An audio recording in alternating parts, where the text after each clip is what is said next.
In this modern age that we're living in, where fast-paced environment and instant food are the standard lifestyle, what we thought to be something that would make our lives less complicated is actually what gives life to a multitude of problems. My quality of life became unbearable at times. I hurt much of the time. Lifestyle, diet, habits, these are some of the few things that contribute to an overgrowth of microorganisms in our body that eventually take over our lives. It leaves you very isolated and unsociable. You can't just go out with your mates anymore. You find yourself stuck indoors on the computer playing games where you feel safe and no one can judge you. This fungal overgrowth, if left untreated, may lead to serious conditions and health problems. I would suffer in silence from the intense burning or itching that I would experience. I just thought everybody experienced this, so I learned to hide my symptoms. What is this, and why is this unknown to most of us?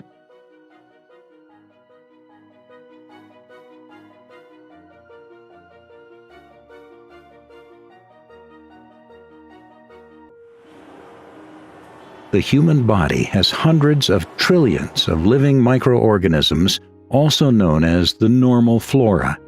They are present in several parts of the body to serve as part of the immune system in combating foreign microorganisms and helping its human host.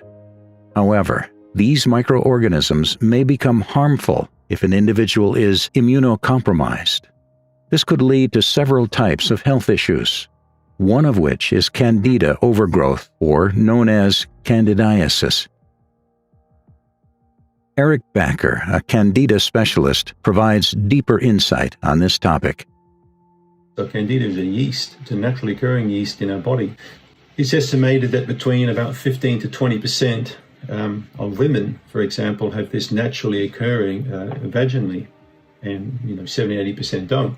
But nearly everybody has Candida as a species of yeast in their gut, particularly in their large intestine, but also in the small intestine. One type of fungal infection is candidiasis, which is commonly known as yeast infection. It originates from an overgrowth of certain types of fungal species known as Candida albicans, due to a disruption of the body's natural residing microorganisms. Candida albicans was first really discovered in 1923 by a Dutch mycologist. So this is a woman who specialized in studying yeast. So she gave this classification Candida albicans, which is actually now protected scientifically. It can never be altered, that name. There's a very interesting story behind that. So in 23 it was given a name, but if we go back to Hippocrates, way back, thousands of years ago, people knew what, there was a yeast infection. They didn't know what it was, but it created some wide problem. Yeast infection comes in many forms, and its signs and symptoms vary from person to person. So when researching more about Candida through Eric's information, I discovered a plethora of symptoms I would never have associated with Candida. Some of these included foggy brain, so not being able to think very clearly, gut issues, general itchiness, UTIs, bad breath, bad body odour, hair loss, weight loss, being overweight, toenail fungus. Some of these symptoms I've experienced myself, and I know other people have experienced these symptoms as well. When I was a teenager, I began dealing with an itchy, flaky, dry scalp and started treating that with a dandruff shampoo, like anybody would. I also, around the same time, maybe even thinking it was connected, dry skin and whatnot, was diagnosed with being slightly hypothyroid. So I was put on thyroid medicine and treated that way. Then I also, around the same time, began taking tetracycline and minocycline for about 5 years to try and deal with acne. I used to be fit and healthy with my job. I was a postman. I used to do about 14 miles a day and go to the gym afterwards. Now I'm struggling to walk down the street without being breathless and fatigued, and it's just a struggle really. I've been moved onto the vans at work because I can't do the walking anymore, and even that's hard. in my breaks, I'd sneak off to the canteen and I'd try to have a sleep because I just couldn't get through the day because I'm that tired. The ringing in my ears is bad as well, especially when I'm trying to sleep at night with the insomnia. That usually you first have feelings of fatigue, malaise, tiredness, and then also lack of sufficient immune function. So you may get some mouth ulcers, you may get some, different things appearing. Warts are quite common to appear, or you could get different kinds of infections. I also began having some female issues such as endometriosis, digestive issues, sore throats constantly, and I finally had to have my tonsils removed because I kept getting sore throats over and over and over. From age 29 when this started, and I am now 61, I've suffered from this. I just wanted to give up. There was times I just wanted to die. I felt so bad. GI presentations, the gut ones are the most prominent. The other thing I forgot to mention was that allergies are quite common with many people too. They develop intolerances or allergies. One day I was in the classroom and my face just started to get really red and flushed, and I thought, wow, what is going on? And I developed this really severe face rash. So much so that I went to a dermatologist who said, "You've got eczema." And I thought, funny, I've never had eczema my entire life. So from there, I started to wonder, what's going on with me?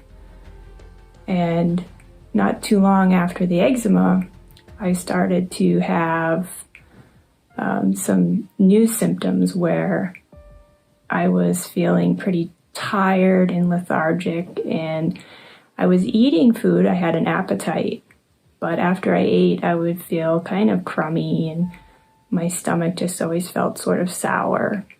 So if we examine the small intestine, there's a nice thin layer of mucus on the inside, and you've got what we call the brush border. Food has to go through that, It's a very complicated mechanism how it works, but you've got all these tiny little cells with this mucus on it, and the bacteria and enzymes, they live in that environment. And along comes something that compromises that mucus, that creates small gaps to occur where things can pop through. And usually proteins will pop through and they can create allergies. So allergies are quite common with leaky gut. So many people who say they have an issue with gluten today, they ain't got no gluten issue, mate. They've got a leaky gut problem. Now they can't tolerate all of a sudden. Okay, they can't tolerate gluten proteins. They can't tolerate dairy proteins. Most all allergies are protein mediated. You don't get carbohydrate allergies usually. You don't get fat allergies. You get protein allergies. So if you can break proteins down properly through a low pH stomach and an affected pancreas, it means it's going to much less likely challenge the small intestine. Yeah. But again, so many people have got a poor functioning stomach today. Candida can cause a variety of digestive conditions, such as leaky gut. A digestive condition that is often associated with Candida is the increase in permeability of intestinal wall, causing microorganisms to leak into the intestines. We never used to call it leaky gut when I was a student. I mean, if we used that term back then, we would have been definitely seen as complete idiots, leaky gut. But now, in fact, LGS or leaky gut syndrome is actually medically diagnosable term. A lot of medical doctors now actually really believe, well, it does exist, that it exists. We used to call it intestinal permeability. Okay, IP, intestinal permeability was the name for, and we didn't use the word SIBO, we used the word dysbiosis. So, but these just same condition, but the words have changed. Leaky gut occurs when the small intestine wall is breached or compromised. It very commonly occurs with alcohol. So people who drink alcohol on a regular basis are going to have leaky gut. People who take medications on a regular basis are going to have a leaky gut. It's known that the majority of the Western population have got leaky gut, a mild, moderate, up to very severe. So the only people who don't have leaky gut, in my opinion, would be people living lifestyles like in the Amazon, where they have cassava root, you know what I mean? They just drink pure water from the Amazon, stuff like this. So those people have got a very powerful membrane in their small intestine. Eric Backer's first-hand experience and battle with Candida led him to become one of the leading experts on the topic. I've been involved in natural medicine for a long, long time, since the 80s. I've studied naturopathy and I've been in clinical practice for many years. I've recently retired, 2019, but I've had a very strong interest in digestive health, particularly gut-related infections, including candidiasis and SIBO. I've created many online resources. I've also been involved in product development for over 20 years in this industry. Eric Backer, a naturopath from New Zealand, has dedicated his time in understanding the nature of the disease and has been involved in it for over 30 years. He has worked with some of the leading gut specialists in the world to better understand Candida and gut-related issues. From 1983, I was 23 years old, and which was a few years ago, a bit before Google, and we had libraries and we had books. We couldn't get a lot of information about stuff, really, unless you went to a library or to a doctor about any kind of health condition. But I got sick. I was unwell. I had a stressful job. I worked, as a young guy, I worked in a flour mill for a few years, and it was rotating shifts.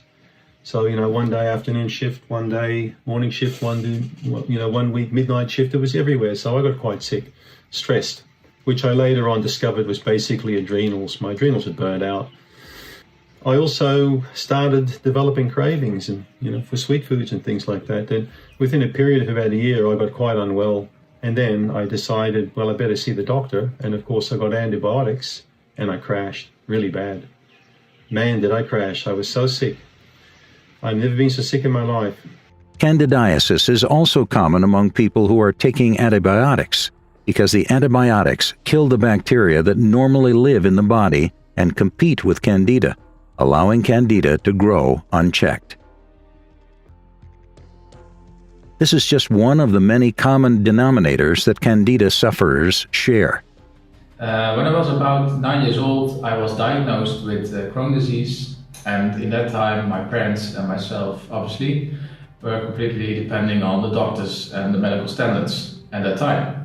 So for many years I was sick, not really completely sick, but I needed medication, so I was still young. For a few years it went okay, and when I went into puberty I didn't eat that well. I guess that's normal at that age, and then the flares came back and I was very sick again.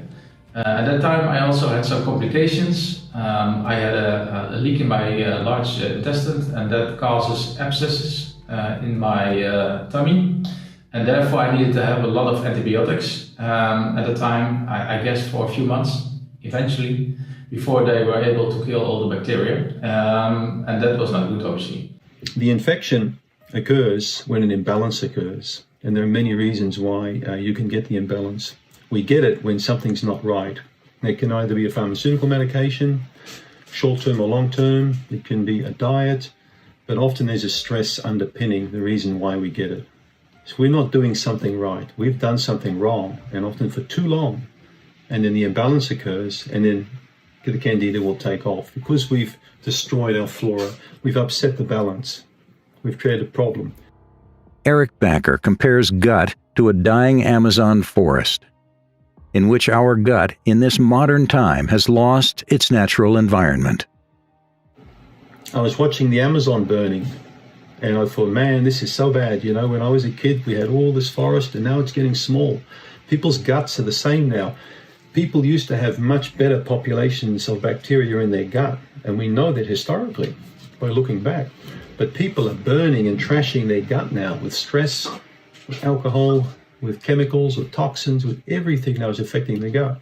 So if you think of people's microbiome biodiversity is getting smaller and smaller and smaller by the decade, and that's creating problems, big problems. We've seen cancer spiral out of control. We've seen young people now with diabetes where they should be a lot older. We're getting so many diseases, and so many of these people have got imbalances in their gut, including small intestinal bowel overgrowth, which we used to call dysbiosis when I studied, and also a lot of Candida infection. I was always a healthy child, and In my young adult and teenage years, I was healthy as well. I was very active. I played 3 sports, and I ate the typical American diet. Not a lot of fruits and vegetables, lots of sugar, sports drinks, candy, soda. And I think that my diet and lifestyle as a child and young adult really contributed to where my health journey led me. I was diagnosed with asthma at the age of 7 and put on corticosteroid medication, Pulmicort and Bricanyl. Also as a child, I had a fairly steady stream of sugar in my diet, so in the form of cakes and biscuits, soft drinks, lollies, some white bread. It certainly didn't feel like a lot at the time, but I don't remember there being a lot of restrictions about what we could eat. However, I've learned from that experience and certainly don't let my daughter eat as much sugar as I did at that age. I think one of the biggest reasons we're getting candida, I look at it from 3 angles. High fructose corn syrup, which is now in over 70% of food sold in the supermarket because it's cheap. It's the cheapest form of sugar. It's in everything. I believe they've even put it in toilet tissue now, high fructose, that makes it more flexible. Antibiotics in the livestock. Millions and millions of tons of antibiotics are still going into the animal chain in the US in particular. Poultry, all sorts of animals, and that's coming back to us. And the third one I see is stress, because it's lowering our immunity. The planet's been more stressed in 2020 than probably in the last 50 years put together. If we look at all of the incredible stresses people have faced and headwinds. And so if we look at the antibiotic problem, the stress problem, the sugar problem, people down on their luck, haven't got a lot of money for healthcare, they're high stress, they're going to get sick. And the gut often starts playing up first, and it will work to the periphery of the body. That's how we get candida, from imbalances, from not living a really healthy, balanced, stress-free life. So stress has been a fairly constant part of my life, from putting myself under a lot of stress and pressure to get good grades in high school and university, to being in a highly dysfunctional relationship, parenthood stresses, challenges, and also just the everyday stresses. But even still, there's still a lot to be grateful for, particularly for me. First and foremost is the support and love of my friends and family through everything that I've ever gone through. It's been great. These factors are too complex and too broad to rule out other diseases. So much so that oftentimes candida sufferers end up being misdiagnosed with mental health problems. And Eric Backer, a candida expert, is no exception. I really didn't understand what was going on, and of course the doctor basically said, look, we've run tests on you, Mr. Backer, there's nothing wrong with you. I strongly suggest, after you've seen me now for the second time, that we need to get you to see a psychiatrist, because I think you have a mental health problem. Which of course made me furious, because I realized it was in my head, but it was candida, because I picked up a book by that stage written by a guy called Dr. Crook. Not a good sounding name for a doctor, I know, but Dr. William Crook, called The Yeast Connection. I read that book and it blew me away, because in it I could see myself. So of course I took the book to the doctor, who said, Mr. Backer, you're completely deluded. Only women get yeast infections. It's not possible for a man to get a candida infection. Only women get it. I've been passed around the hospital to about 10 different departments. I've even been sent to see a psychologist because they think that it's in my head. I've had no choice but to do tests abroad. And with the tests abroad, like the stool samples, they've come back saying high candida. And when I show my doctors that, or the hospital, they just look at me gone out and they say, only women really have candida with the vaginal thrush. One thing that people don't realize also is that cognition can get affected. Even the vision, you can get blurry vision from it. Flickering vision and strange sort of symptoms can happen. And these are the candida metabolites. These are things that come off candida that affect our immune system. Even neurotransmitters are affected. We've seen this with various chemicals that affect how we think and feel. They're also affected by candida. At one point, I got really, really bad where I had vision issues. I had foggy thinking, gastrointestinal problems, big time, just all types of ailments. I even had one doctor that I went to tell me that I was depressed and that I needed a psychiatrist and wanted to put me on antidepressants. So much of this research now you can find on the internet. So many studies have been conducted with various hormones that show it's a seriously big problem for many people. Joints can get inflamed, muscles can hurt, and many times when a patient goes to a doctor with 50 symptoms, they'll come out with 10 drugs and 3, referrals to different kind of psychiatrists and joint specialists. And this is the thing I would always look out for the patient who came in with everything wrong with them, with bags of supplements, saying I'm taking this for this problem and this for this problem. Sure enough, you test them, they've got a bacterial or a yeast problem. And all these symptoms are being manifested, are being treated with individual pills, sometimes by 3 or 4 doctors. It's crazy, absolutely crazy, how much money people spend until they get more of a central diagnosis. That's why functional testing is so good. It is not uncommon for patients to get misdiagnosed or even ignored by their doctors. Candida can be difficult to diagnose. I remember being brought into hospital once because my blood pressure and my blood sugar levels dropped to that low, and the cardiologist was trying to give me milk and orange juice and biscuits, and I kept telling him that I can't tolerate them. I says, because it'll make me a lot worse. And he sort of looked at me, gone out, and says, thought I was crazy or something, and he says, but you need to get your blood sugar levels up. And I said, no, because it will make me worse. And he says, well, why don't you just try chewing your food better and you won't have all these problems. And that was coming from a specialist. Yeah, you have no other choice but to turn to Google and forums online just to try and help you. And people give you advice, whether it's right or wrong, but you do whatever you can just to try and make yourself better. You try and tell the doctors what you found online, but they always say to you, why are you looking online for? We're the specialists, we're the doctors, you should be listening to us. But I'd be in a lot worse situation than I am now if it wasn't for people online and people's advice. This was a turning point to Eric Backer when doctors didn't believe him. I think the worst part was that nobody around me had any faith in my own ability to say, this is what's wrong with me. I knew I was sick. I knew it was wrong. I saw it in a book. I saw all the symptoms. I couldn't go to Google. I went to books. I ended up reading over 50 books on yeast infection since then and studying. And then when 1998, when Dr. Google came along, I started to study Dr. Google.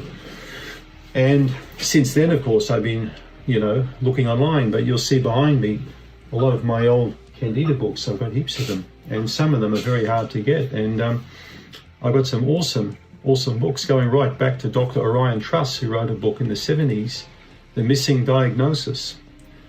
The interesting thing is, every doctor I talked to laughed at me. Now I go online, and guess what? You look at all the top medical sites on the internet, they all talk about candidiasis, a yeast infection. They all talk about the potential for brain fog. They talk about fatigue. They talk about the dangers, the risks. 1,700 people died in 2017 in America from Candida infection, nearly 2,000, Candida auris, a multi-drug resistant species of fungus, is one of the worst types of Candida.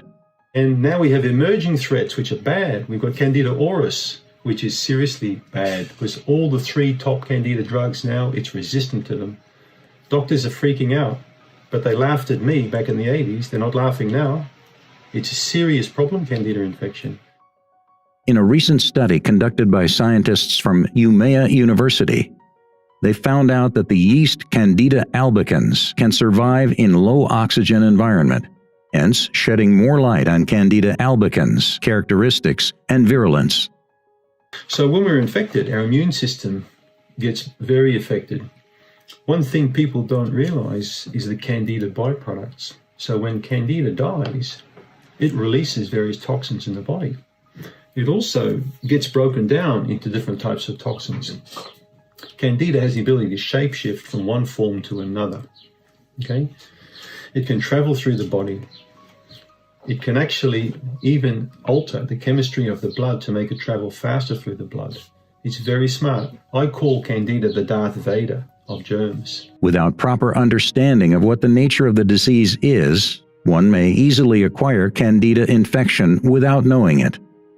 Eric Backer, who spent decades understanding Candida, provides insights on how we can identify this disease properly. You should see a doctor when you're unwell, but today you don't have to be afraid about asking for a Candida test.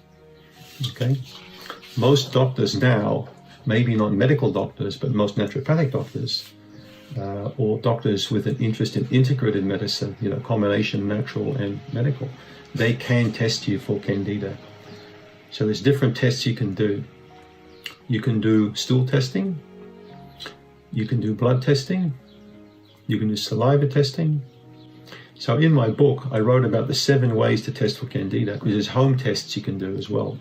I like people to observe people, to see, are they going to the refrigerator? Are they scratching their ears? Are they scratching their groin?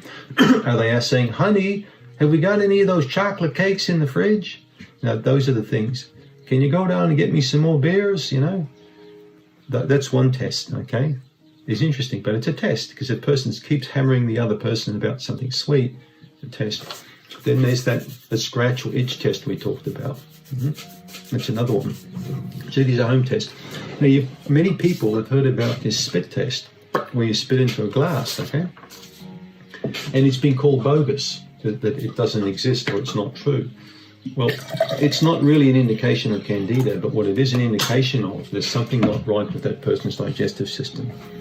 Because if you do spit into a glass, you shouldn't get big clouds hanging down with particles floating in there. It tells me you've either got poor starch digestion, or you've got very poor oral bacterial health. You could have gingivitis or periodontitis. There's some infection. Something needs fixing.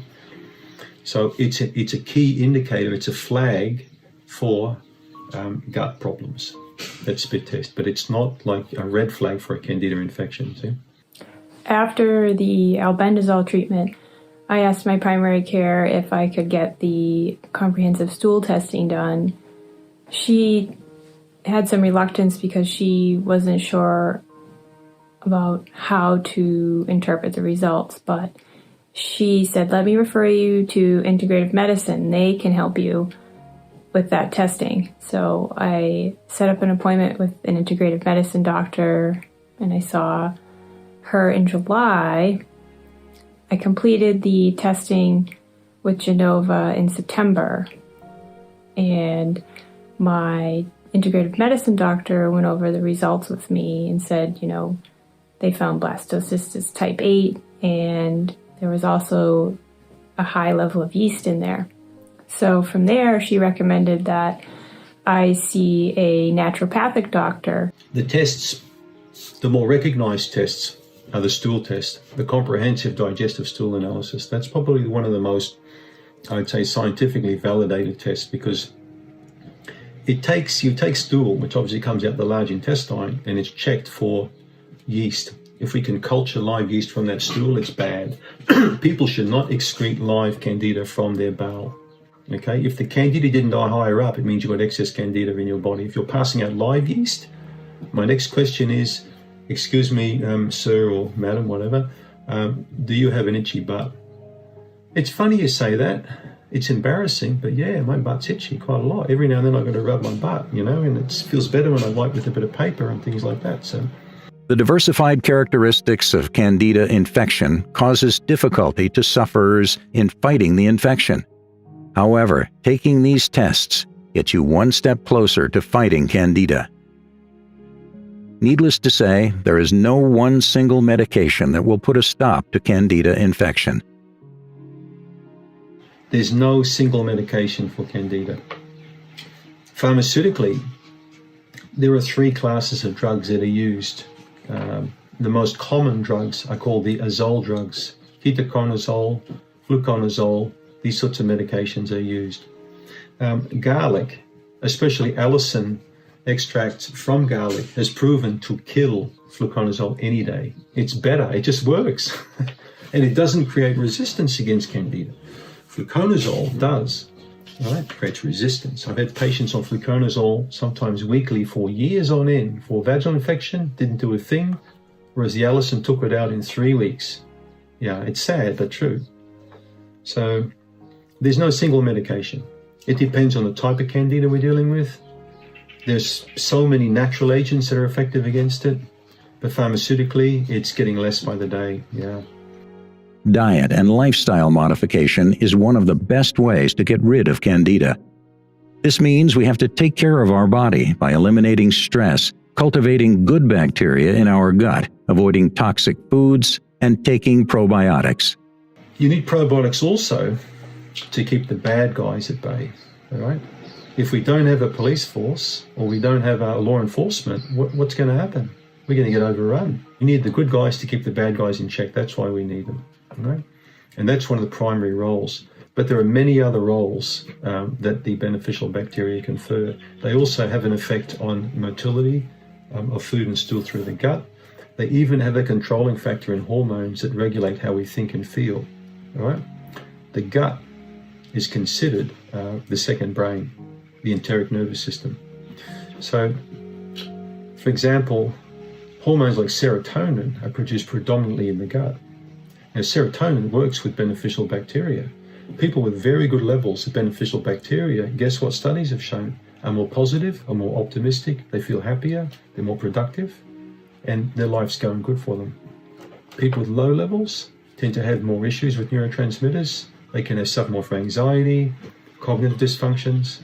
So the healthier the gut, the better the brain. And science is finally validating stuff that we've talked about for the last 50 years, the gut-brain connection. And in years to come, it'll all come out. Several probiotic strains such as Lactobacillus and Bifidobacterium help balance our good microbial flora, which allows our body to protect and strengthen its immune system. Well, pro means for, so they're for health. Probiosis for health. So probiotics are things basically that that really confer good health to people. There are many different classes of bacteria that we call probiotics. Lactobacillus and Bifidobacterium are the two main categories of the probiotics, and there are many species in their gut. Dozens and dozens of species of these in the gut.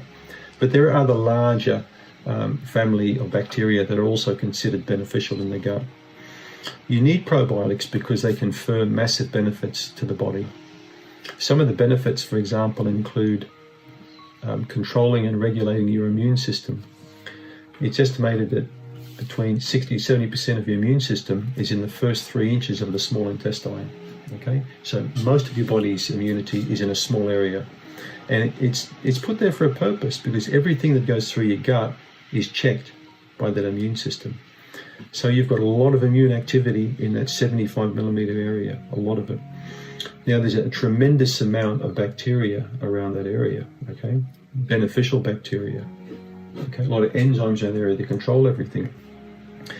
Some of these roles, for example, of lactobacillus are to produce different types of antibiotics. So your gut actually makes antibiotics to control bad bacteria. It's got its own internal police with their own weapons, their own handguns and stuff, just sitting there. So if those numbers are down, we're going to get a compromised immune system. A good level of probiotics also stops invading stuff coming into the body. It will actually shout out and yell to the immune system, guys, there's a bad guy coming down the road, we've got to get rid of this guy. So then it upregulates the immune system to attack. So it works in tandem with it. It's incredible how the whole system works. One of the most important aspects of eliminating candida in the body is by modifying your diet gradually and improving your lifestyle. Yeah, I learned that diet was a huge role in blastocystis thriving, and my whole digestive world kind of unraveled in front of me, where I was able to kind of put pieces together. So I started to do that. A few years after my surgery, I decided I wanted to do my own research. So I went on the internet and searched on nutrition, food, lifestyle, anything I could find. And I found the SE diet, that's a low-carb diet, where you strict yourself on starch and sugars, and I improved really well as long as I stick to the diet. But at that time I was completely fine. I didn't have any trouble with following the diet, even though it was strict. So I did it for many years. So by using this diet, I was able to control my health. I could stop with my medicines for the first time in my life. Really happy with that. So for many years, I was okay with that result. I didn't search any further. Around 3 years ago, I decided that I wanted to help others with my knowledge. A Candida cleanse is an interesting term. Some people really take it the wrong way and they just focus on Candida. And that's a problem, because it's not good to look at just one problem a person has in their body. You need to look at the balance and to see what's going on. A person may, for example, have Candida problem, but when you test them, you find that's the least of their worries, because they've got 2 other types of bacteria and a parasite that are causing problems too. It's not good to focus on Candida. It's good to focus on restoring harmony of the digestive system. That's the key thing I really want to say about the Candida cleanse. And a successful Candida cleanse comes about through changes, as we've discussed, in lifestyle, in diet, in attitude, many different things. Some people can cleanse themselves from Candida in 12 weeks. Others it can take several years. So I had Candida Crusher and I made my plan. I started with the MEVI diet and was very faithful. My goal was to stay faithful to the very basic diet, MEVI for the first couple of weeks as he recommends, and then easing in a few kinds of whole grains, natural carbs as allowed, but I stayed off of all refined carbs, all sugar, all alcohol, all caffeine for the first 4 months. My goal was to make it to New Year's and then I would have a glass of champagne. Well, I talk about the MEVI diet, meat, eggs, vegetables and yogurt, which is not my diet. It was a diet developed by a guy called Dr. Trowbridge, a very clever yeast infection doctor, who worked out that meats, eggs, vegetables and yogurt tends to be a very good approach for people with yeast infections, because it's giving them meat, because a lot of people like meat, but you don't need meat. You can also be vegan on this diet. Eggs are a fantastic protein for most people. In fact, biologically, the best protein you can eat that's got all the essential and non-essential aminos is egg. Egg really benefits Candida people quite a lot. And of course, the vegetables we discussed, the colourful ones, the starchy ones, the fibrous ones, sweet potato, yacon, that kind of stuff. And the yogurt, and I'm a big fan of yogurt, and I think sour yogurt is a really good one. But I've unfortunately got a diet sheet here from Cedars-Sinai Medical Center on the SIBO diet, and it actually tells people not to eat yogurt. It says avoid yogurt. It's got lactose in it. It says that white bread is what you want to eat. Lots of white bread. Peanuts are fine. Chocolate is allowed. All pasta's fine. I mean, this is for people with... These are sort of medical messages that people are given, that these sorts of foods are okay to eat. It further goes on to say that don't get confused reading labels. Just eat the food. Don't worry about what's on a label. So, and then people like me say, hang on, you need to read what's on labels, So this is where a big problem occurs on the internet. We're getting this sort of so-called medical scientific advice on telling you to do this. And then you get someone like me who may be not as qualified as Cedars-Sinai saying, come on, it's not the right approach. So there's a lot of ambiguity out there. As Candida sufferers progress in their gut recovery, as well as diet modification, people may sometimes experience die-off symptoms. Well, as you can imagine, when Candida dies or gets killed, it creates all sorts of byproducts. It creates what's known as a Herx or Herxheimer reaction, where the immune system upregulates. Many different things can occur for the person. They can get cold shivers, get nausea, get fevers, get sick, get major fatigue. It can be very nasty, can last for several days. And this is usually a result of a person doing too much too soon. Right? To me, it's no different from going to the gym, Now, an old geezer like me going to the gym and then saying to the gym instructor, right, I'm going to bench press 200 pounds today. And she's going to say, you're crazy, man. You've not been here before. No, I can do it. I'm strong. Look at me. I've got muscles, you know. Next thing I do 150 pounds, I can't move my arms for 2 months after I've got, you know, but it was my own stupid fault. I'm not saying people are stupid, but what I'm saying is many people hit it with such force, with so many tablets, with so much garlic. They say, I'm sick of it. I'm going to take it out. Okay? The collateral damage is bad if you do that. All right? It's good to use a heavy hammer with a soft hand. You know what I mean? Use a nice soft hand with a heavy hammer. Don't use a heavy hand with a soft hammer. Use very softly. And when people go gentle with the Candida, they can take it down nice and gently in steps and have no die-off at all. I've worked with so many people and helped them to cleanse from Candida that never experienced die-off. And when the person did have die-off and they came to me, it was because of what someone else said or what they did as when they followed Dr. Google. And usually it's because they took way too much stuff. They took a medication on day 1 and they felt nothing. So the following day they take 3-4 times as much for 2 or 3 days to think, I'm going to push this through. I've seen grown men cry like babies in this approach, like babies, crying on the phone, literally from just feeling so sick in their gut from the die-off. Yeah. Choosing the right food and diet is just as important as doing and executing it the right way in order to avoid die-off symptoms. Eric Backer talks about his diet approach called the warm turkey approach. The warm turkey approach, okay? Cold turkey means stopping and starting. Warm turkey is you slowly come down off your diet. So I give people a 2-week transition period to come off their diet and slowly work into another diet. So if someone's drinking, 3-4 cans of Red Bull a day, for example, I don't want them drinking Red Bull in 2 weeks. I want them over that 14-day period to cut Red Bull. If they can't, they need to come back when their addiction is being sorted.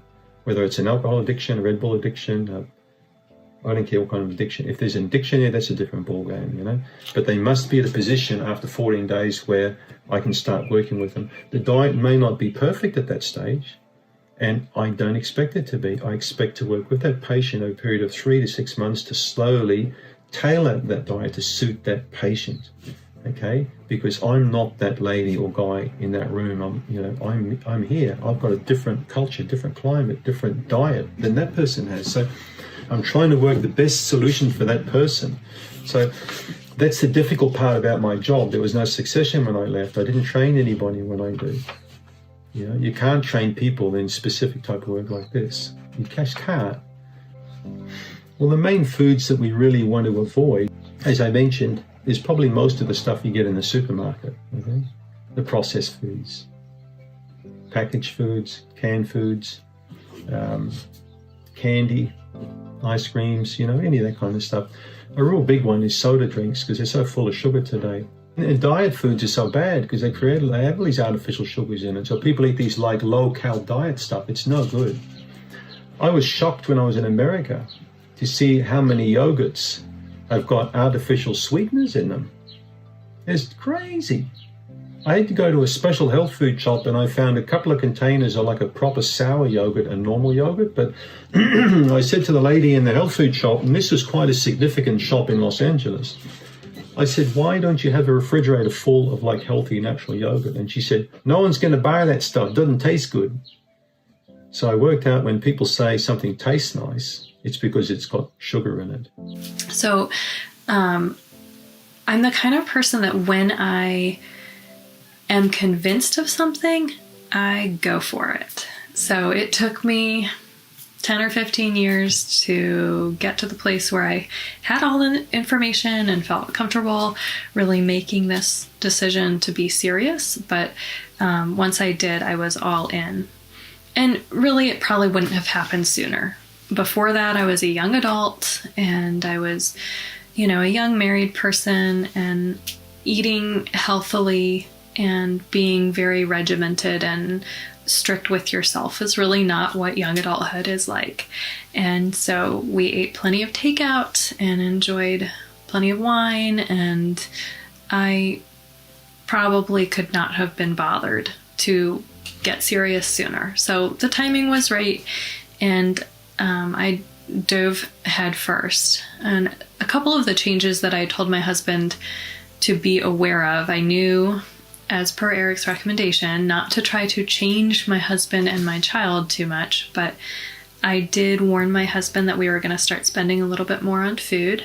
I love being on a budget and love saving money, as does my husband, and so I knew that this would be a step up. We were going to start buying all antibiotic-free meat and organic as much as possible, organic fruit and veg as much as possible, and so I knew our bill for food would go up. But at the same time, I said, I think our medical bill will go down. And really, that's exactly what happened. The foods to eat, obviously, are the foods that grow out of the ground, that grow underground, or that run around on the ground, if you get my drift. We're talking like stuff that's actually living, not dead, okay? So foods, preferably that are vegetables and fruits. And my favorite ones are the ones high in polyphenols, or like the dark colors, the purples and the blues. Those are the vegetables we grow a lot here at our place because they contain a lot of anthocyanins or antioxidants, which help to reduce, a lot of damage in the body. Blueberries, for example, fantastic food. I like people to consume foods rich in fructooligosaccharides, or FOS, and also galacto-oligosaccharides. So these are prebiotics, basically, prebiotic sugars that you find in foods. So FOS, for example, we're going to get burdock, chicory, Jerusalem artichokes, yacon. I mean, people not even heard of these foods, but many people around the world have eaten these foods for generations.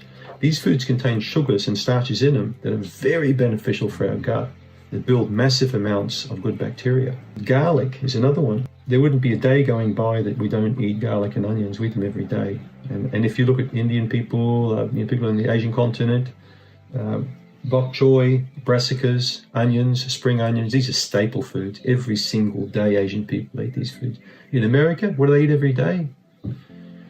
Everything's got mustard on it and some sauce and squirted on top of it, and it's just bathed in sweet sauces, and it's usually over-processed, overcooked. These are the foods we don't want to eat, The GOS foods, or galacto-oligosaccharide foods, have good sugars in them. The brassicas, cauliflower, broccoli, Brussels sprouts, Chinese vegetables, which are some of my favorite food. These are bitter foods that stimulate the production of enzymes in the body.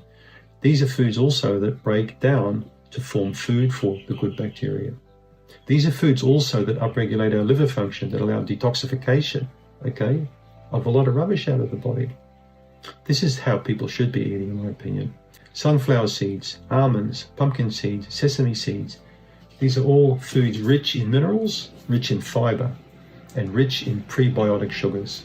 These are perfect foods for people to eat. And guess what? They taste good too. It just takes a little bit of effort. Pumpkin seeds, for example, you can roast a few, throw it on top of any kind of food. Lots of zinc in them, lots of magnesium, really healthy. Instead of sprinkling some type of a salad dressing on it with lots of sugar in it, every salad dressing I found in the supermarket contains high fructose corn syrup. Every single salad dressing. So I make my own. Keep away from that stuff.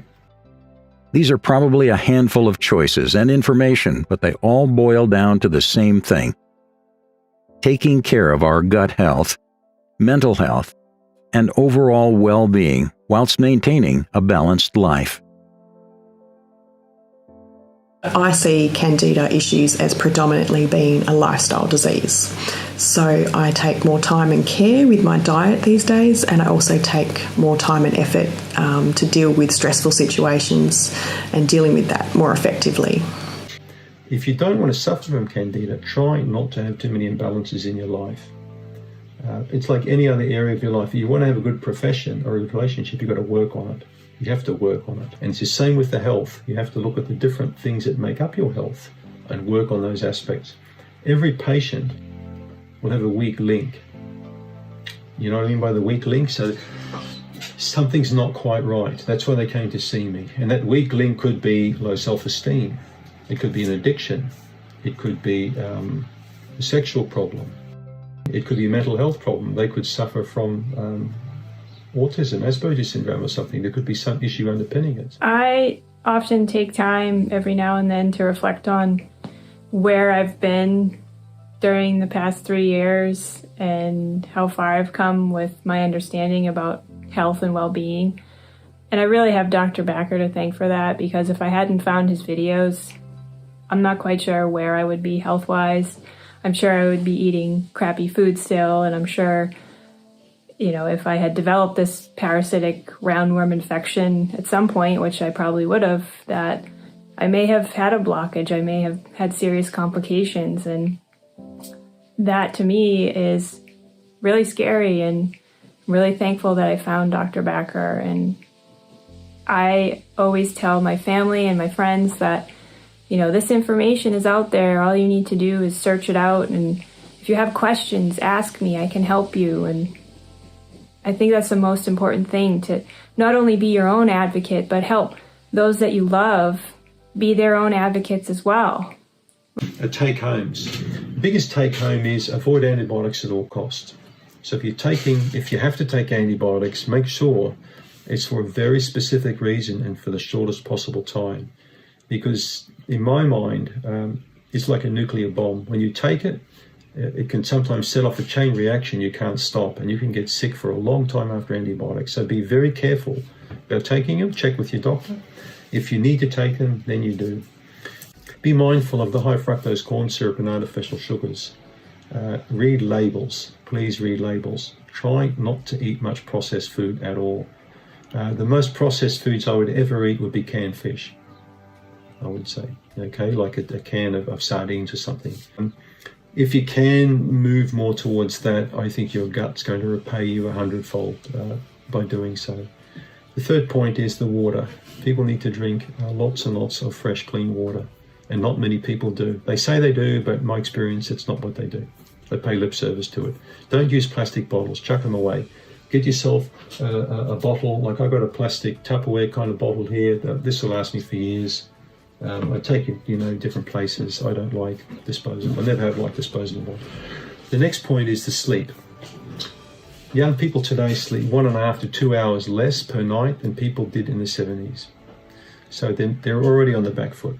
All right? When I look at the statistics on how many people eat a meal over Facebook, it was absolutely disgusting. It was something like 30% of the population in America particularly eat a meal over social media. These things are not good. Taking devices to bed, spending all your time online. We never had these challenges when I was in my 20s and 30s. We've got them now. These are things that are affecting people. They're not getting that natural balance, that sleep anymore at night. Too much stimulation. I like wide screens like anyone and stuff, but I wouldn't be sat up there all night, You need to get to bed usually around 9:30, 10 o'clock. That's no joke. You need to get to bed about that time and sleep soundly till, I really like people to get up around 6, 7, 8 a.m. Just get up. It's really good to do that and to get into a nice regular rhythm, because this is what the body likes. The bowel will work at certain times. The appetite will work at certain times. No different from you going to work. You can't just say to your boss one day, come in at 11 o'clock. I don't want to come in at 9 o'clock. I'll come at 11. Well, your boss wants you there at this time. Maybe it's an idea you could carry on the rest of your life. Get up at a set time. Have a shower at a set time. Have your breakfast at a set time. Don't just dismiss all these things. We talked before about instinctive eating. Listen to your gut. When you get into these routines, guess what? Your gut will tell you what time it is. Your tummy will make a bit of a sound and you'll think, it must be 7. And you look at the clock, it's 2 minutes to 7. That's how your body works, But yeah, it's up to the person how they decide to choose to live their life. But if they want to prevent Candida, that's how you prevent Candida. Self-awareness, correct diet, good lifestyle habits, and you can prevent a lot of diseases. And then hopefully die a healthy person when you get older. It goes to show that with the right amount of proper diet, probiotics, healthy lifestyle, and precautionary measures, Candida can eventually be eliminated. And that Candida in the years to come will be more understood by health practitioners and health professionals.